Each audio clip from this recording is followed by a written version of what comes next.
Welcome to Mainland Television Regional News. I'm Graham O'Brien, and coming up in today's bulletin, 5 years on and still no answers to disappearance, another rescue in the Kahurangi, ruling made for workers' death, and Founders hits new record, and more.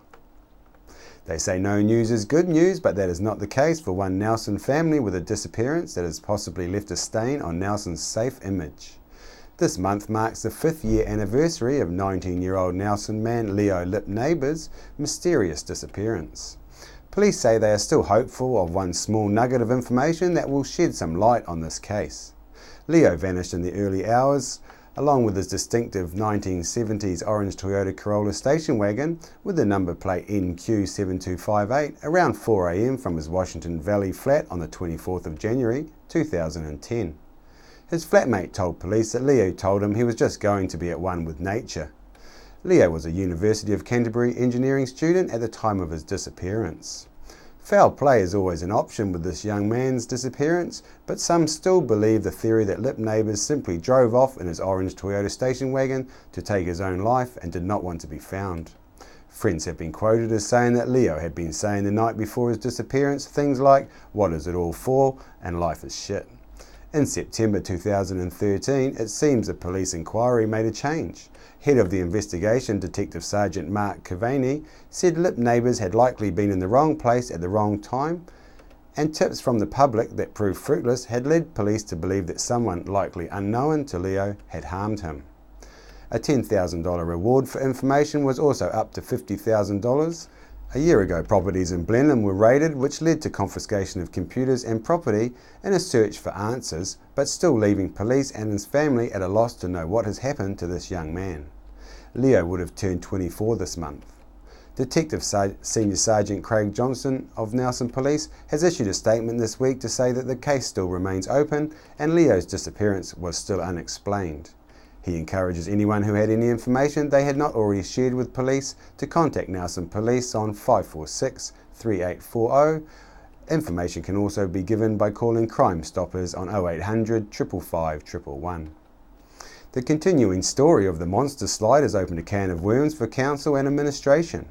It is now known that council administration has been overstepping their powers. The rules are council administration can only deal with road closures to do with roadwork type closures. Any community type closure must go through the elected arm of council and be debated and agreed upon by the majority of councillors as is right and proper.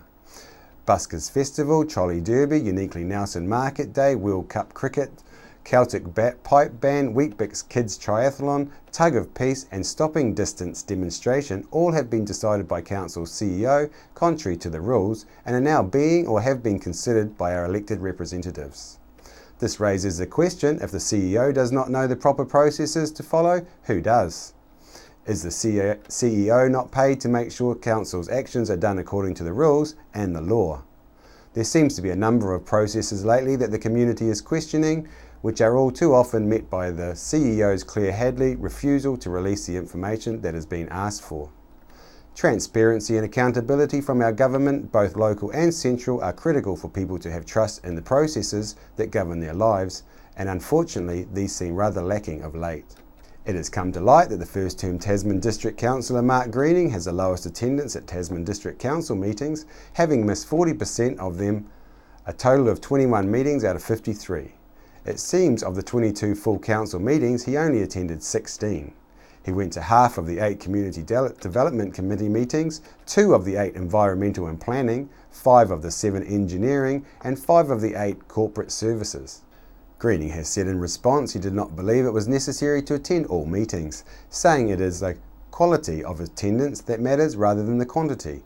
Chrissy Small spoke with Tasman District Councillor Judine Edgar about her thoughts on Mr Greening's absence and comments. Yeah, it's probably very much reflects, I guess, let's call it naivety of a first-term councillor.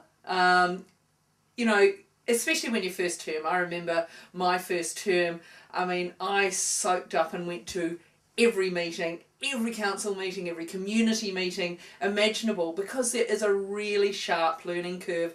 And I guess it's not just about voting. It's not just about bringing your opinions forward. It's actually listening to the views of the other councillors. And it's keeping in mind that the views they're bringing forward are not just their own personal ones, it's the views of the people they've been engaging with, the people they've been talking to. Because we're not just voting on issues to do with our own wards, so even knowledge of your own ward and the people there, that's never enough. So, you know, if it's a matter to do quite exclusively with Lakes Murchison, for example, you know, there are 3 community associations in that area. So it's listening to the viewpoint from the councillor who has been going to those association meetings, or the people from the association who come along to the public forum or come and speak to you. So in itself, you know, a meeting brings a lot more than just me putting up my hand, voting occasionally, or having my say. It's what I take in from everyone else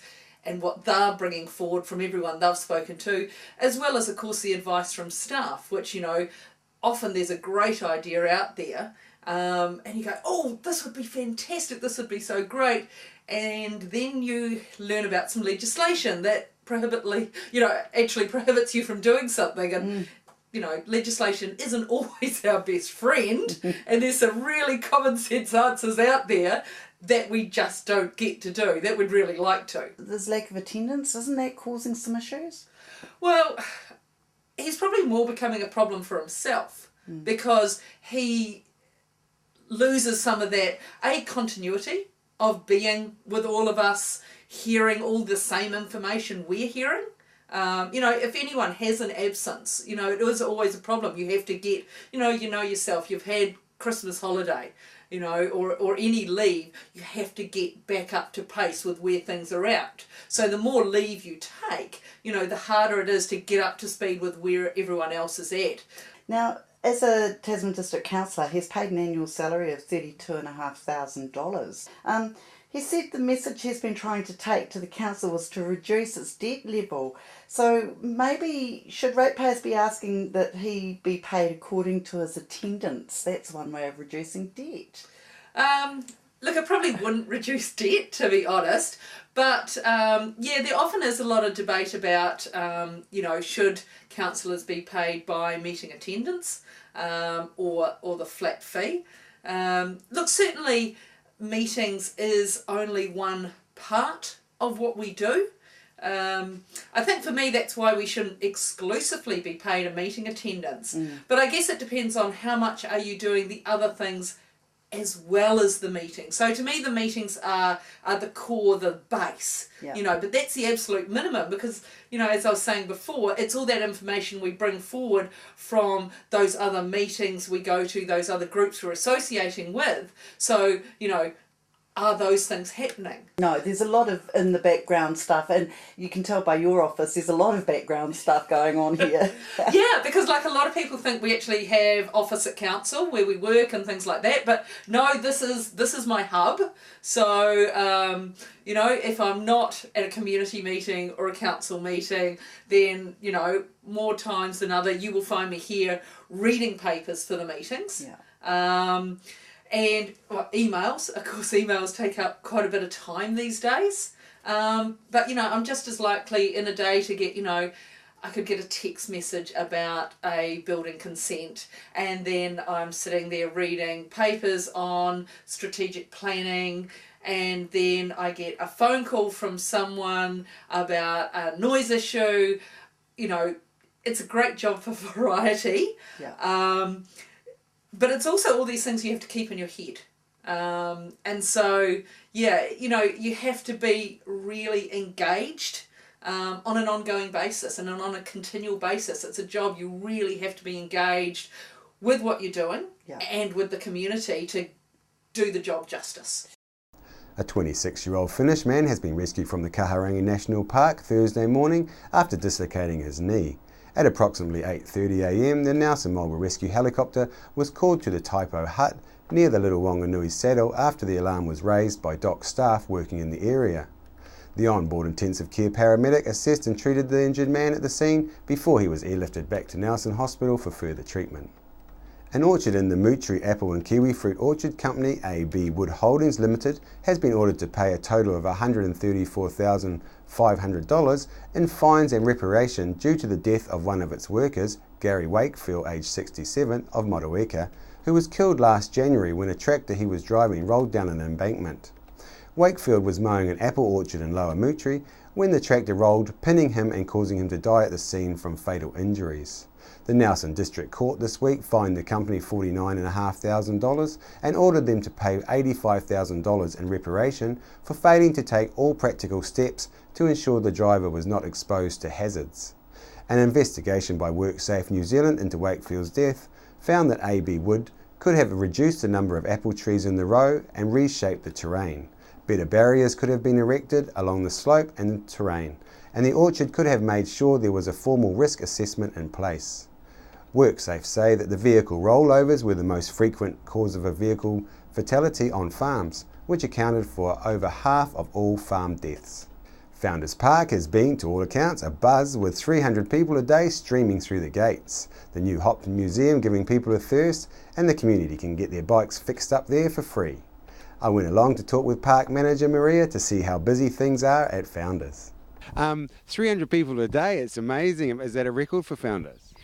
Yes, it probably would be a record for Founders, yep. Those 2 weeks straight after Christmas are our definite peak season. We've had people pouring through the door from about the 28th of December.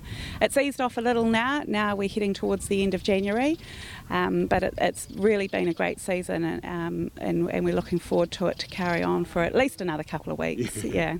Yeah, well, like this whole region, we all count on summer for our peak time, don't we? Yeah, for sure, absolutely. And those peaks are pretty extreme. Those 2 weeks straight after Christmas, all the domestic visitors, the young families, they just loved it here in Founders. It was great, yeah.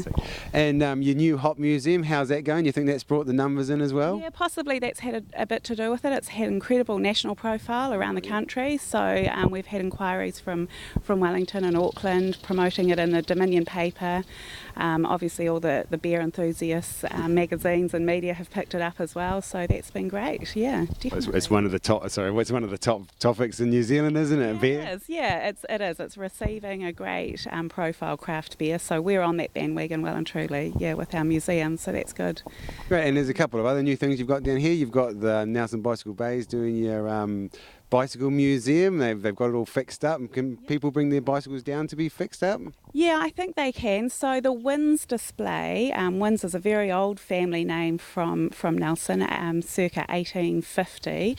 That story has been told in the bike display, and next to that is a little workshop that has been adapted for Nelson Bays cycling, and they're just getting into gear. I've seen a few people come down this week getting into the workshop. Great holiday activity for the young kids to fix up their bikes ready for the school term. So that's just starting to get into action. I would say keep an eye on this space. Yep. There'll be all sorts of workshops and courses being run from that. I heard JP talking about a puncture repair workshop coming up soon, so I know I'll be sending my children to that, definitely. Great one. And one of the other ones is that the printing press shop here has got a new tenant. Are they fixing it up? We're going to see some of the printing presses going, maybe a Founders newspaper or something in the near future? No, Claire is a printmaker. She's works in woodcuts and etching, and currently just has a space at home. So she's actually helping us clear out the Nelson Mail building, which has been very neglected, pretty dusty, full of all sorts of creepy crawlies. So she spent most of last month and a bit of this month just sweeping and cleaning. She hasn't moved in yet. She is going to bring her own press in, so she won't be using one of the presses that are already in there. Although she's really excited to be working around the old presses and hopes to have a little bit of a tinkle with them. Some of those presses are hardwired into the display, so they can be turned on and can be operated, but we haven't got to the bottom of that yet. Claire's traditional printmaking and bookbinding, so it is a really good fit. There is a living, breathing, contemporary artist in that display who's really excited to be working around the old heritage items, so it's a really lovely fit. Yeah, and it's great to see the more buildings that have got people in them, the more use they are. Yeah, and it keeps them living and breathing, and keeps the spider webs away. Yeah. And in the next couple of weeks, you got some things going on down here. Would you like to give us just a quick, brief rundown? Yes. Yep. So we've got a Vole Festival up and going. coming pretty shortly, and hot on its heels is the International Kai Festival. This is an amazing event that I can talk more about as opposed to the Evolve, because I'm involved in actually running the Kai Festival. Carol Hippolyte from Whakatū Marae and myself have been working on this joint partnership event for the last 6 or 7 years now, and this year we see it really coming to some sort of maturity. We've got some great stories that are also on display, as well as obviously some fabulous families offering up their cultural food. So yeah, we're really looking forward to hosting this event. Well, that's fantastic. Maybe the last one, you've got the Vintage Car Club lease up there, so it'll be interesting to see who gets that, and we'll be coming back to see about that story. Yep, so the motor garage is I'm looking down the street here at it, looking pretty neglected, so it does need a lot of love and care.